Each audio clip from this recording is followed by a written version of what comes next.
எந்த ஜாதியாக இருந்தாலும் சரி, பக்தர்கள் அனைவரும் ஆலயத்தில் தெய்வ தரிசனம் செய்ய வேண்டும் என நினைத்தார். தெய்வத்தை பக்தர்கள் அருகில் இருக்குமாறு பார்த்துக் கொள்ளுங்கள். இந்து தர்மத்தை காப்பாற்றுங்கள். சுவாமி, எங்கள் அறியாமையை மன்னித்து விடுங்கள். இக்கணம் முதல் ஜாதி பேதமின்றி பக்தர்களை ஆலயத்திற்குள் அனுமதிக்கிறோம். அது மட்டுமல்ல, இன்னொரு விஷயத்தையும் செய்ய வேண்டும். என்ன சுவாமி? பக்தர்கள் அனைவருக்கும் பயன்படும் விதமாக நிறைய ஆலயங்களை நிறுவி இந்து தர்மத்தை காப்பாற்ற வேண்டும்.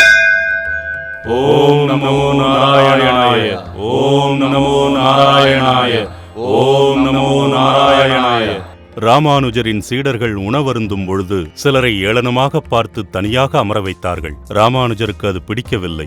சீடர்களை அழைத்து அவர்களிடம் கூறினார், மற்றவர்களை நல்வழிப்படுத்தும் முன் அதை நாம் கடைபிடிக்க வேண்டும். அகங்காரத்தை விட்டுவிடுங்கள். யாரையும் ஏளனமாக பார்க்காதீர்கள். அனைவரையும் அரவணைத்து செல்லுங்கள். மக்கள் சேவையே மாதவன் சேவை என்பதை நினைவில் கொள்ளுங்கள்.